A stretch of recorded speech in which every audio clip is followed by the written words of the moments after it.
So you say how to put a stop to police abuse? There's a few different ways, in my opinion, to put a stop to the police abuse of power, or shall I say, also their non-knowledgeable ways of not knowing people's constitutional rights, not giving a dang to protect the person's constitutional rights and their immunities, just overall. Well, of course, there's always number one, you can file a lawsuit under 1983 in federal court against an officer that has abused you in some sort of way, whether perhaps even your just simple constitutional rights of freedom of speech, freedom to video record in the public, or refusing to sign a contract like myself that got all this started with me against them with this. Or you could also sue the officer perhaps if they are bonded. I know that our public officials have to be bonded, from judges, the mayor office, certain other city officials, they have to be bonded. You can easily make a claim to their insurance carrier or their bond and get paid that way. So, and that's a lot better than what? Than you sitting up there in a way suing the municipality, suing the police department, the officer, because technically you're not really suing them. It's not hurting them. No money is coming out of their pocket. You see what I'm saying? So that's not really too much of a hurt. Now, perhaps when you just go after their bond, that's something different there. You know, that's a bit better.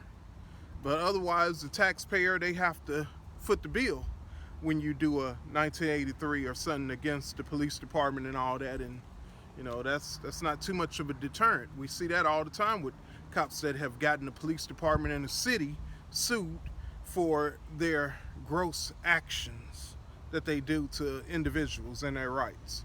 So they stay on the force a lot of times, and they just keep doing it like it's a game. They don't care. Hey, it's not hurting them. So of course, in order to hurt their pocket, you got questions, I got answers. You know, hey, that's what I'm here for. When you hit me up on my official website at whentnsterlingspeak.com. Just as simple as that, whentnsterlingspeak.com. And of course, I got different letters on there I've drafted in the past and everything that you guys can copy for free or whatever, and you know, do it how you need, or contact me and I'll try and help you as much as I can. And of course, everything that I do on there is free anyway, so you know, I'm not charging anyone for anything. I just want us to all come together and find good solutions to notorious problems that's going on. So also, but hey, you know, if you will, support my felon t-shirts, sweatshirts, whatever, support that, because in my opinion, they want to take all of our constitutional rights away and treat us all like felons anyway. So let's protest this here. And until America get itself more righteous, we're going to keep this flag going upside down. So check it out on the website, TN Sterling, whentnsterlingspeak.com. But anyway, back to the major solution. Here's one for you. I know I'm not going to say defund the police. You got a lot of people that go crazy. Oh, no, we can't defund the police. Then, woo. And then I'm not going to say take away their qualified immunity, even though I like that one too. But I'm not going to say that because, oh, no, take away their qualified immunity, that's going to hinder them from doing their job. If you say so. I don't think it should hinder anyone from doing their job. I really don't. I don't even believe judges should have qualified immunity. I really don't. But anyway, let's go on to it.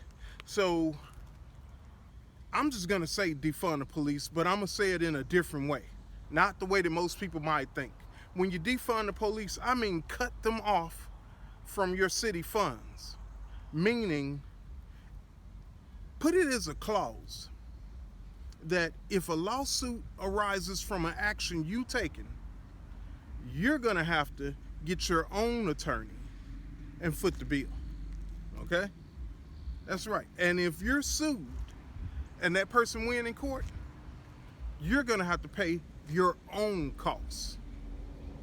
Whether that person put a lien and take away your house or whatever. I bet you if the cities sit up there and put that as an employment clause, I guarantee you these cops is not going to keep putting their knees on people's necks.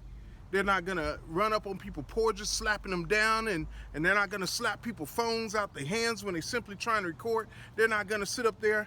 I bet you they'll even think twice before dealing with a person like myself that is a human rights specialist.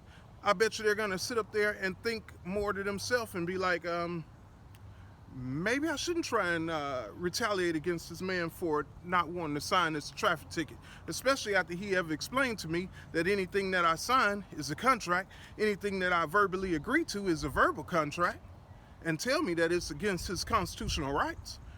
Maybe I won't push that issue. Maybe I'll just write on that traffic ticket, refuse to sign, and tell him to go on about his way. Yeah, because otherwise it's gonna forever be this repetitive cycle going on and on until we get on our politicians and our people in office in local government especially to do something about their police department and do something right away and something that really solves the problem. And what will solve the problem?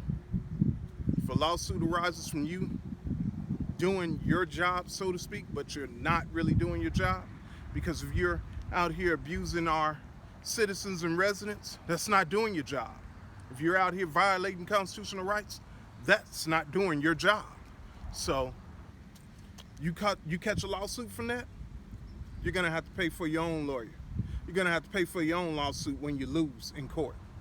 I guarantee you, things will change in an instant, nationwide. But hey, that's just my opinion. Like I said, you have questions, I got answers. So when T.N. Sterling speak, yes, people listen. I'm out.